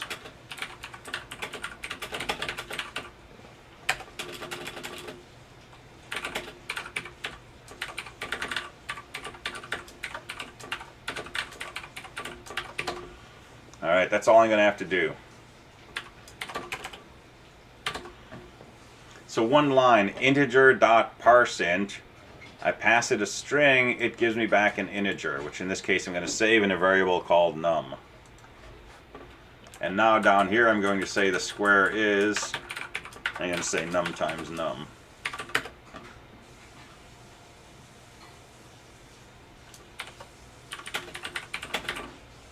We also have like parse load.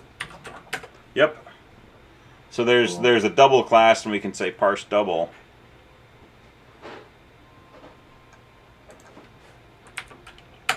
Alright, so now if I compile this, it works fine. And if I run it, and I type in, a 12, it says user input is 12, the square is 144. If I type in -1, user input is -1, the square is 1. But again, if I type in ha, user input is ha, and then it throws up. And what's the error here? Number format exception for input string, number format exception, line 65. This came from the parseInt function, blew up at line 580, which was called from parseInt at line 615. But here's my code, input example.main, line 14 of my Java file. If I go to line 14, that's where I called parseInt. This is where the error happened. And the error is number format exception.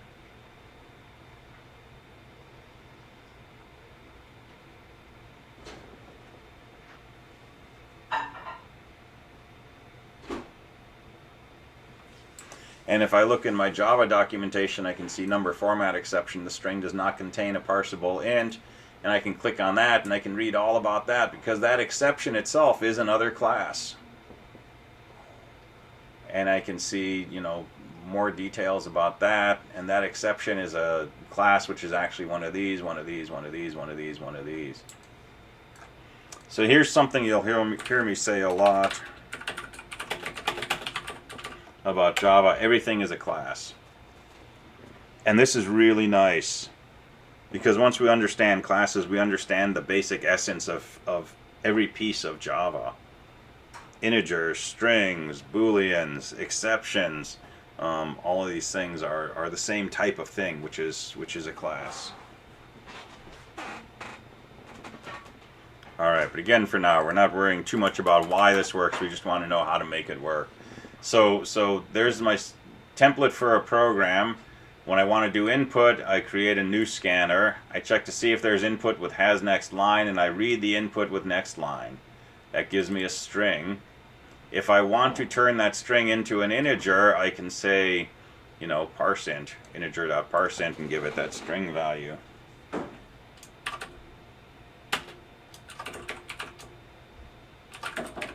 Is there a way for you to check if, like, to avoid the error, check to see if there exists a number before you parse it?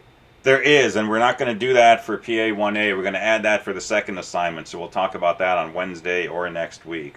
And that's going to be something called a try-catch block. And it's a general system we can use to say, hey, if something goes wrong, don't just end the program, let's do something more graceful. And in this case, we could say something like, you know, print a message like, that's not a valid integer. And that's a really powerful mechanism inside Java.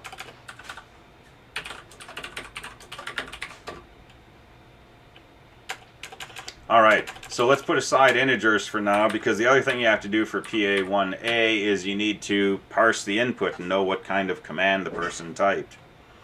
And so we're going to print out the user input here. Let's see what they typed. So these strings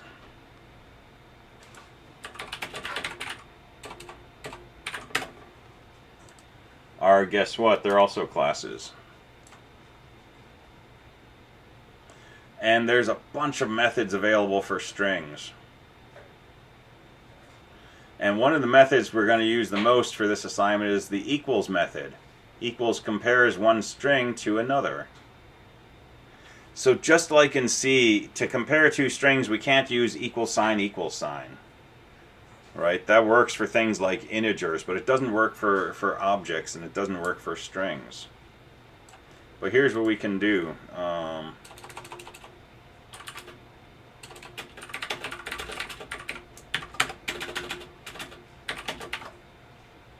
So if user input dot equals hi,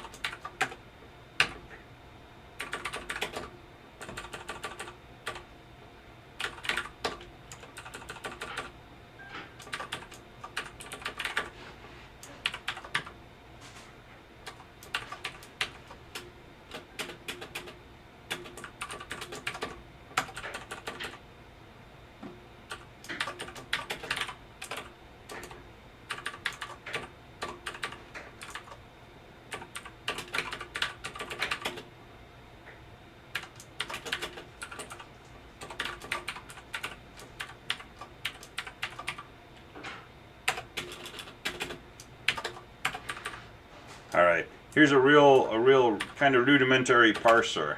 I missed a bracket. Alright, so person's going to type in something. We're going to use next line to save that into a string called user input, and we're going to print that out. User input is, right, this thing. And now we want to see what did they type. So I'm going to say if user input equals hi. This thing right here is dynamite.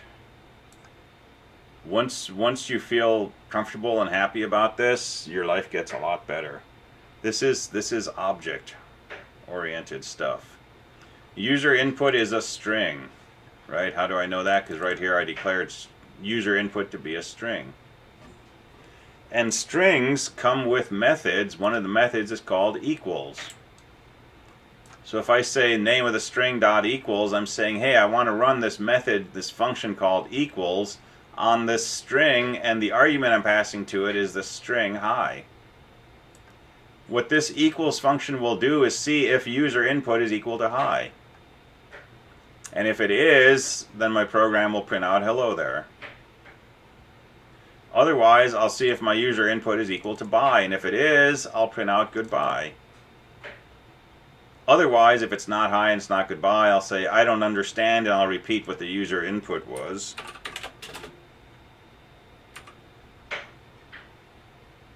And I'll put it inside square brackets, you know, just because I can. And then I'm going to go back up to the top of my loop.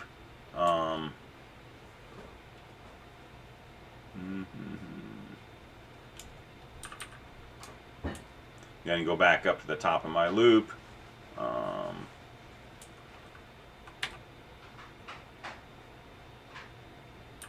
Nope, I don't need that.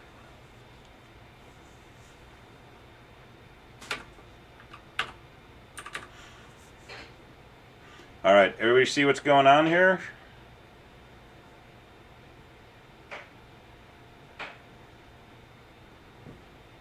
Yes, sir. Again, very much like C. C, we have to use string compare, and we pass the two strings to it, right? In Java, user input is the string that we're interested in. If we want to compare that to hi, we just say user input dot equals and tell it what we want to know if it's equal to. And whatever the value of user input is, this equals function will compare user input to that. So if that seems weird, that's good. If it doesn't make sense, that's okay. We can use this without fully understanding exactly how this is working. But we're moving in that direction of understanding exactly what's going on here. So let's go ahead and try this. I knew I had something.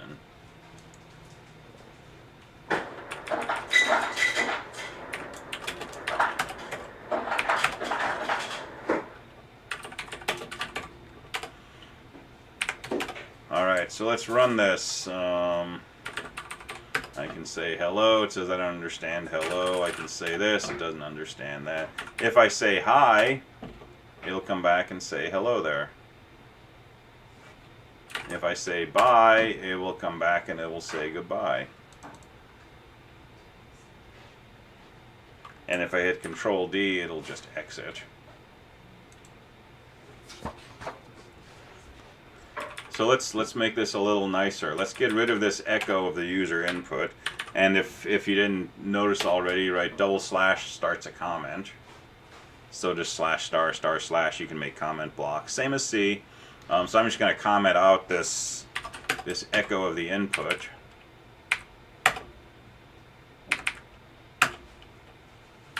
And now if I say haha, it doesn't understand. If I say hi, it says hello. If I say bye, it says goodbye.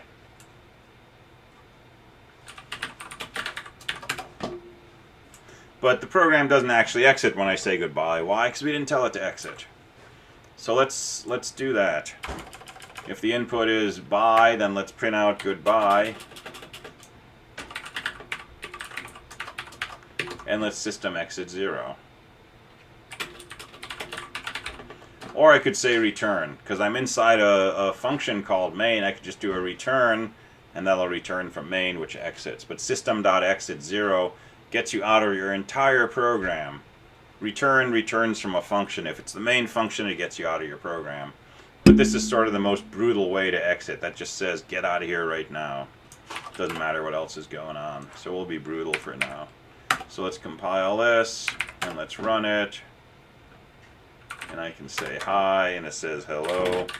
I can say how are you, and it doesn't understand. I can say bye, and it says goodbye, and we're done.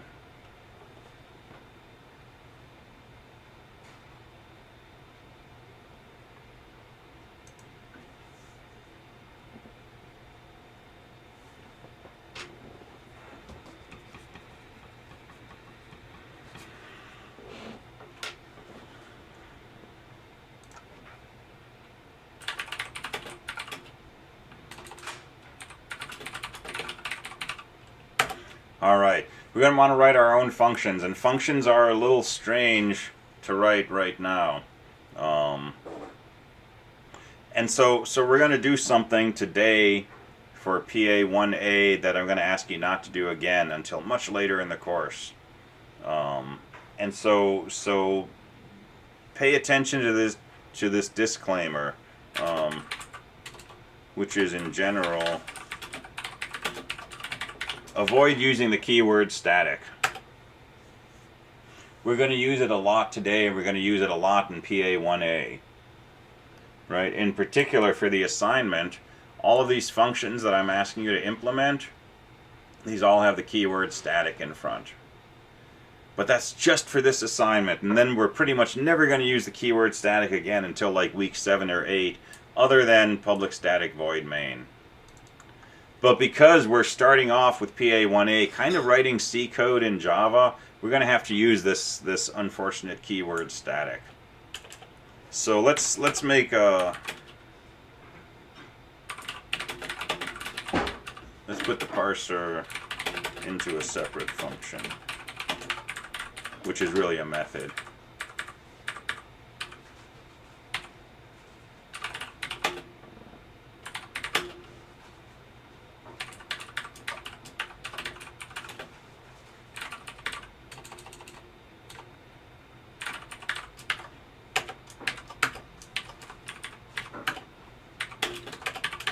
Alright, so I'm going to make a function called parseIt.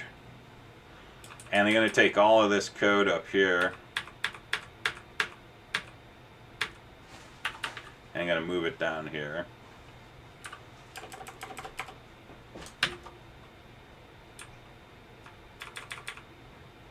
And down here I'm just going to say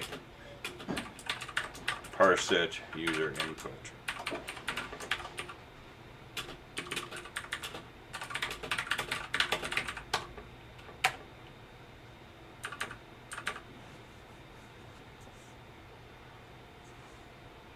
All right, so my main program now is pretty simple. I open up a scanner, I declare a string, I have one while loop, which says while there's more input, let's read in that input, save it in this string called user input, and let's just pass that to a function called parseIt.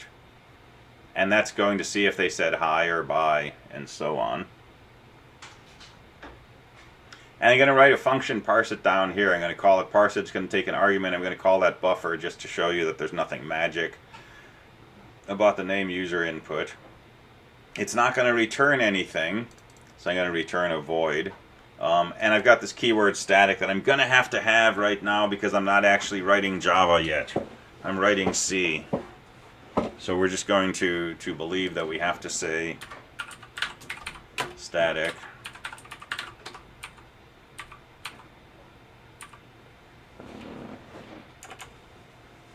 And I could put a return statement at the bottom, or I can just fall off the edge of the earth and it automatically returns.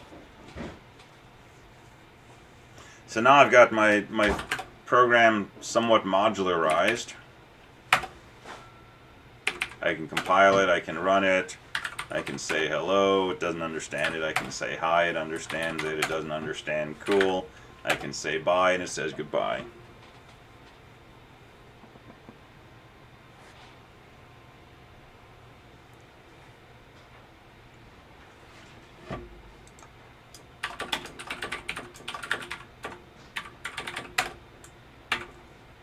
All right, let's modify this. Let's be a little less brutal than doing a system.exit in the middle of a function call, because it's kind of bad form if your program can exit in the middle of whatever's going on. It's nice to exit from your main program. So let's instead of returning a void, let's return a Boolean.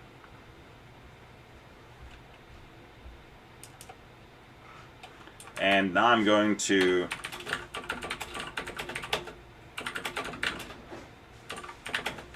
put a comment in here, and I'm going to say this function will return true if the user said bye. Are you function? Yeah. Are you gonna put notes? Are you gonna put the code notes on campus? Yeah. That's why I'm making separate versions, so it'll all be in that shared code area on the server. Okay. All right, so if the user says bye, I'm going to have this function return true. Otherwise, it's going to return false. So my idea is up here, in addition to calling parse it, I'm going to say if parse it.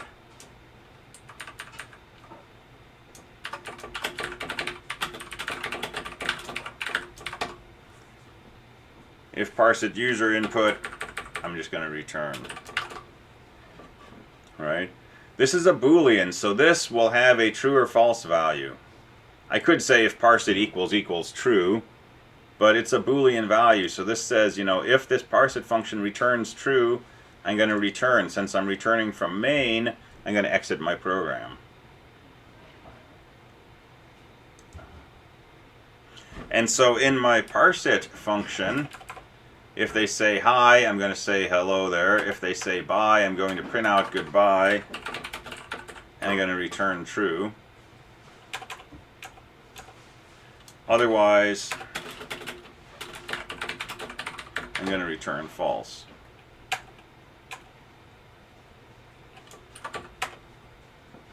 And I could do this lots of ways. I could put a return false after I say hello there. I could put a return false after I don't understand. I could set a flag and return that flag value. There's a bazillion ways to dial this in, but I'm just doing this sort of like, you know, right here, if they say bye, I'm going to say goodbye and return true. Otherwise, I'm just going to return false at the end. And I'm going to use that return value up here in my call to parse it, and if it returned true, I'm going to use that as a way to return from my main program.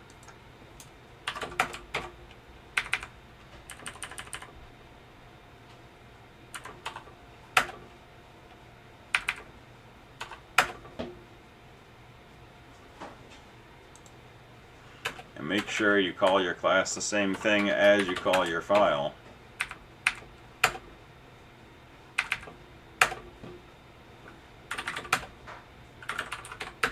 So there's my hi, and here's my bye.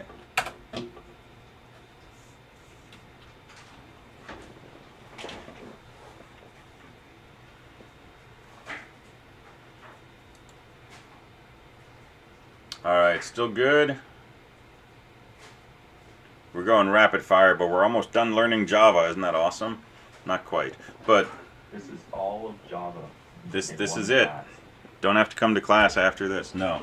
But yeah, this is getting us up on the air very, very quickly. And again, you know, we're leveraging our knowledge of C, our ability to write code in C, to write Java code. All right, so you've got almost everything you need right now to do PA1A, right? The only thing that's missing is the linked lists. And as I said, we're not going to create linked lists ourselves. We're going to use a built-in class called linked list. And so linked lists are a thing in Java.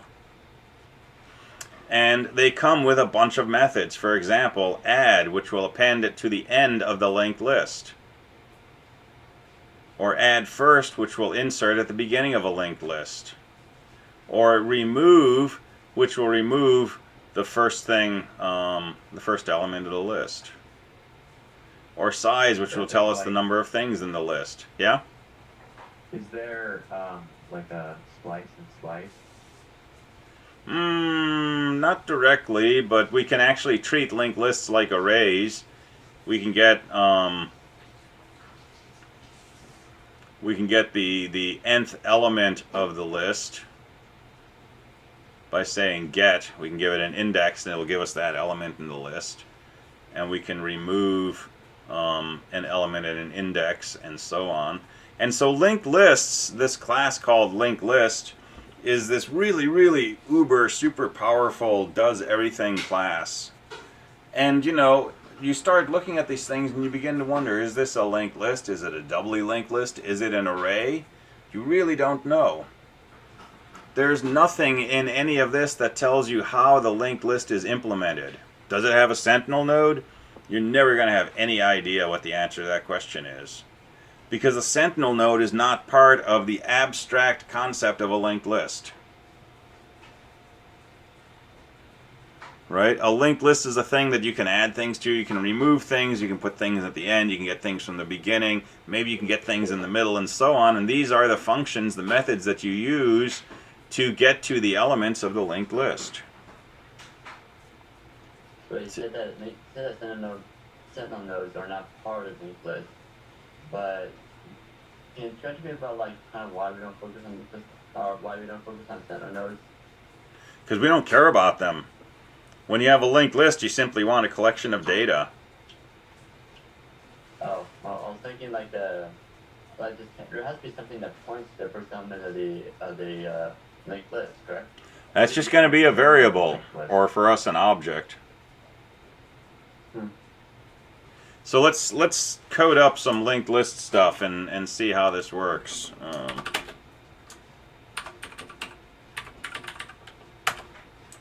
So let's make a thing called list. And we're going to need to do another import.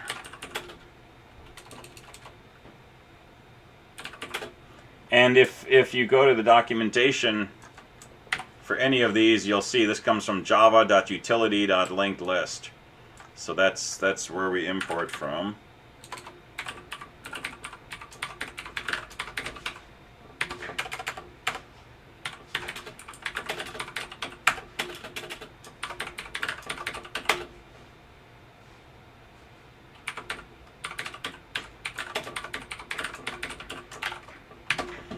And so anytime we want to create an object from a class, the syntax is always going to be the same. Name of the class, name of the variable or object equals keyword new and then the name of the class. And sometimes when you want to create an object, you have to put arguments to it. For example, if I want to create a rectangle, I might want to say what the length and height of the rectangle are. But for a linked list, we don't need to specify anything when we construct it. So if you look at the constructors, we can just say linked list parentheses parentheses. So I'm creating a linked list called myList, and this is declaring the linked list, and this is setting it equal to keyword new says make a new linked list. This is kind of like malloc, but we don't talk about malloc. But it's doing all the stuff that you need to initialize a linked list. So let's add some data to this list.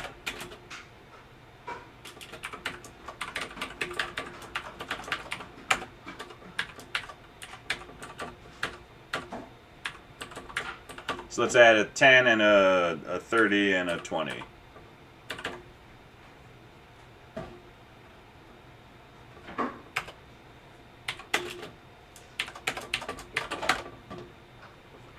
All right. Now there's one complication slash feature of linked lists. We usually dealt with a linked list of integers, but you might want a linked list of strings, or a linked list of characters, or a linked list of hash tables, or a linked list of binary trees, right? They all work with the same class called linked list, but linked list takes what's called a parameter, which says what kinds of things go in this linked list. So we have to do this one special thing just when we declare and construct our linked list. We're going to put angle bracket integer after the word linked list. And we only have to do it in the declaration of the variable and in the constructor.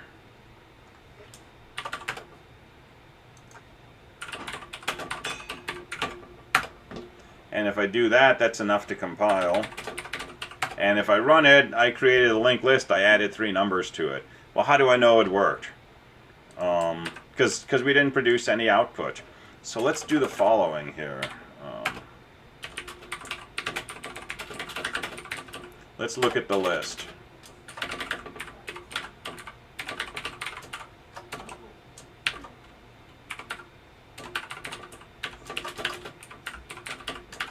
So let's use our print line method. Let's say print mylist equals, and let's just concatenate mylist to that string. And let's compile this, and let's run it. And there's my list. It's a 10 and a 30 and a 20. Holy cow, it works.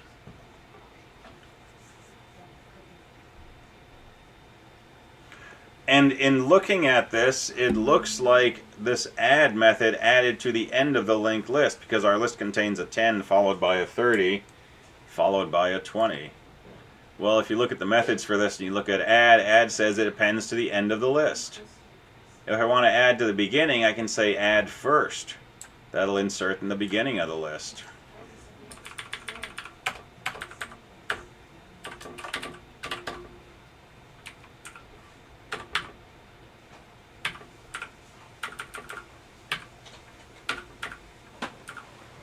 So if I call add first,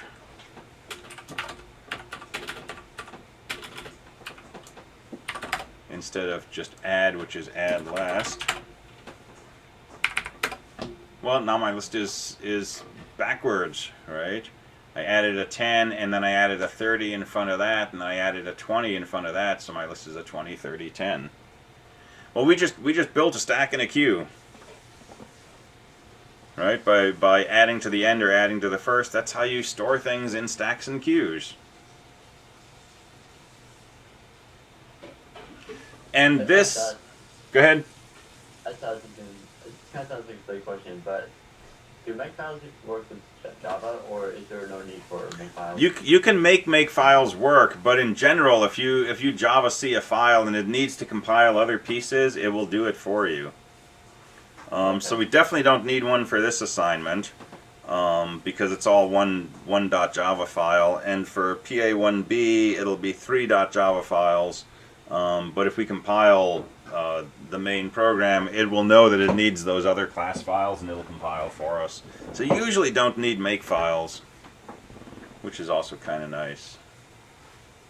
So I'm kind of curious now that do you want us to make another Java file with only the functions, kind of like what we did for previous program assignments in 222? No, because the functions are going to be parts of the classes themselves. And in fact, we really can't put them in separate files, but every class can go in its own file. And the class will contain the functions that belong to it. So, for example, for the second part of this, you're going to have a main class, you're going to have a stack class, and you're going to have a queue class. And so you'll be breaking your functions up in that sense, but they'll be going along in logical blocks, along with data that belongs with them. So this is important to think about, this concatenation. My list is a linked list. It's a complex thing, but if I append it to a string, it turns into a set of square brackets with space-separated numbers in between them. And if I made a linked list of doubles and I did these would be, you know, the human readable versions of those double precision floating point numbers, right? And guess what? This is the format I'm asking you to output your stack and queue in for PA1A. So you do not need to write a loop that goes through and checks each value and prints it out and builds it together in a string and so on. You can just concatenate your linked list to a string like TOS arrow and you're done. There's the whole output function.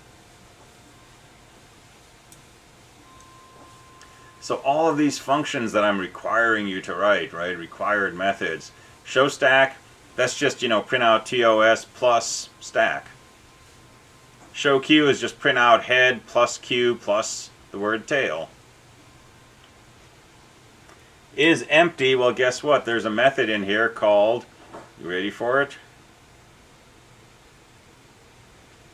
Oh, where'd it go?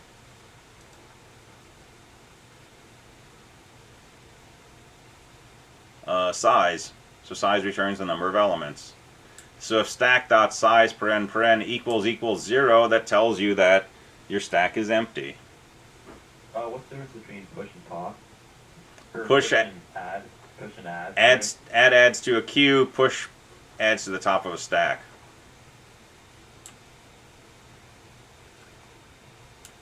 Wait, could you go back to that? Oh, you mean in here?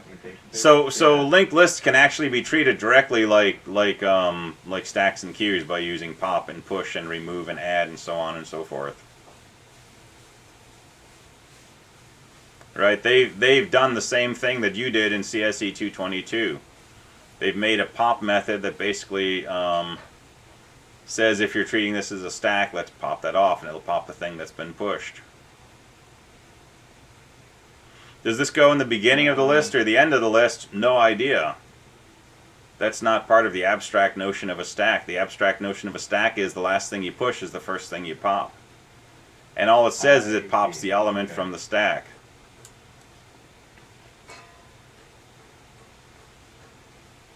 All right, so do stack pop. Well, I'm asking you to you know, put the top of the stack at the beginning of the list. So just return the first thing from the list. Q remove, same thing, and then push and insert. Same thing, push in the beginning, insert at the end.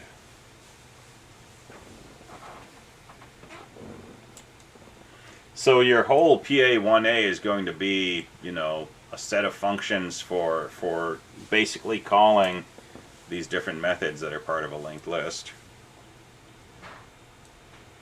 And then a main program. The main program may be the most work, but it's no more complex than the examples we already did that I'll be posting on the server after class.